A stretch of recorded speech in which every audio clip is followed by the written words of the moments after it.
Driver মিলন এসে বলল, বৌদি একটা বুড়ো এসেছে, বলছে দাদাবাবুর সাথে দরকার আছে। কে? নাম কি? কোথা থেকে এসেছে? বলছে তো দাদাবাবুর গ্রামের লোক, খুব দরকার।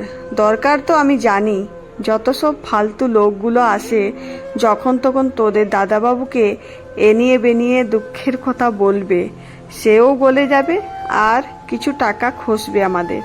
ডিসগাস্টিং। বিদায় করো এক্ষুনি। আর শোন, তোর দাদাবাবুর কানে যেন এসব কথা না যায়। আজ আমার একমাত্র ছেলে অত্রির জন্মদিন, সব নিমন্ত্রিতরা এসে যাবে একটু পরে। এর মধ্যে এক থাকে পার্লারে গিয়ে একটু তৈরি হয়ে আসবো ভাবছি, তার মধ্যে এই উটকে আপদ এসে জুটলো। একটু পরে মিলন ফিরে এলো, আবার পিছন পিছন এক গেঁয়ো বুড়ো। আচ্ছা, ঝামেলায় পড়েছি বৌদি। মিলন মুখ খুলতে না খুলতেই শুনি, বৌমা, বুড়োটা বলছে, আমাকে তুমি চিনবে না মা, আমি বিশুর।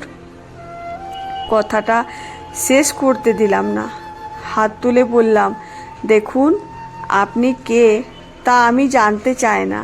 আমার বাড়িতে আজ একটা অনুষ্ঠান আছে, আমার সময় নেই আপনার বাজে কথা শোনার। টাকা চাইতে এসেছেন তো?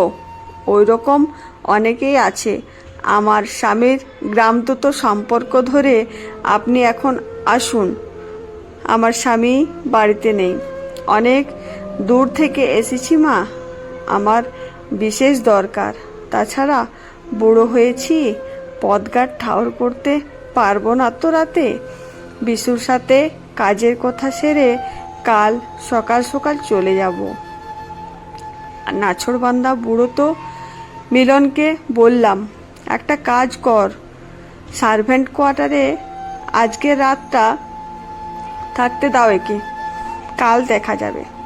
দারুণ হইহুল্লোড় হলো পার্টিতে। আমার আর বিশ্বজিতের সব কলিগ, ওর বস, অত্রির বন্ধুরা সবাই এসেছিলেন। অনেক দামি গিফট পেল অত্রি। সকালে ঘুম থেকে উঠতে একটু দেরি হয়ে গেল, অবশ্য অসুবিধে নেই তাতে। আজ সেকেন্ড স্যাটারডে, আমাদের তিনজনেরই ছুটি। মিনু চা নিয়ে এসে আমার হাতে একটা খাম ধরিয়ে দিল। এটা ওই বুড়ো ভদ্রলোক দিয়ে গেছেন বৌদি, বলেছেন এটা আপনাকে দিয়ে দিতে। বাবা, ভদ্রলোক! মিনুর আদিক্যতা দেখো একবার। গ্রামের পড়া শেষ করার পর কলকাতায় হোস্টেলে রেখে ওকে পড়ালাম। তখন থেকে ও বিশেষ যেত না গ্রামে। আমি আসতাম, দরকার মতো টাকা পয়সা দিয়ে যেতাম। ইঞ্জিনিয়ারিংয়ে ভর্তি হলো বিশু, কিন্তু আমি আর তেমন আসা যাওয়া করতে পারতাম না। মানি অর্ডার করতাম দরকার মতো। বাইরে পড়তে গেল, তারপর ফিরে এসে জয়েন করলো চাকুরিতে। আমার 10টা চিঠির উত্তরে একটার উত্তর দিত। বুঝতাম কাজের চাপ, তাও আশায় ছিলাম একবারের জন্য যদি বুড়ো কাকা কাকিমাকে এসে দেখে যায়। একদিন একটা পোস্ট কার্ড পাঠালো, বিশু তোমাদের বিয়ের খবর জানিয়ে। বোনকে সান্ত্বনা দিলাম, অন্তত খবরটুকু তো দিয়েছে। তারপর আর কোনো খবর পাইনি। সুধা শয্যাশায়ী। ডাক্তার জবাব দিয়েছেন আজকাল বাচ্চাদের মতো বায়না করে বিশুকে দেখবে বলে। কি করে পায় বিশুর ঠিকানা?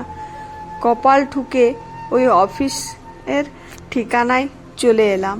ওখানে গিয়ে শুনি আজ বিশু অফিসেই আসেনি, বাড়িতে নাকি অনুষ্ঠান।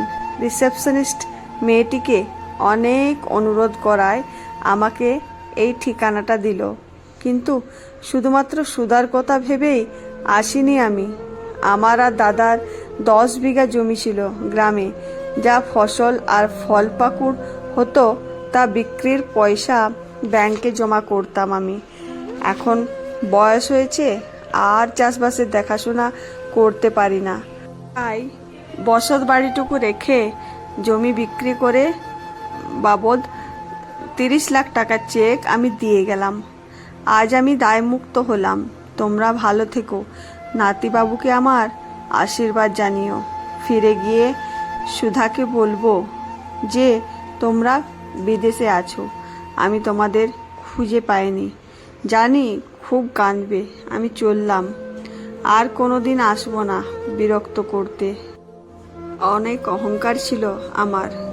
সুন্দরী, উচ্চশিক্ষিতা, কোনো পার্টিতে গেলে আমার সান্নিধ্য পেতে কত পুরুষ লালায়িত থাকে। আজ ওই বৃদ্ধ মানুষটি এক লহমায় আমার সব অহংকারকে গুঁড়িয়ে দিয়ে গেলেন।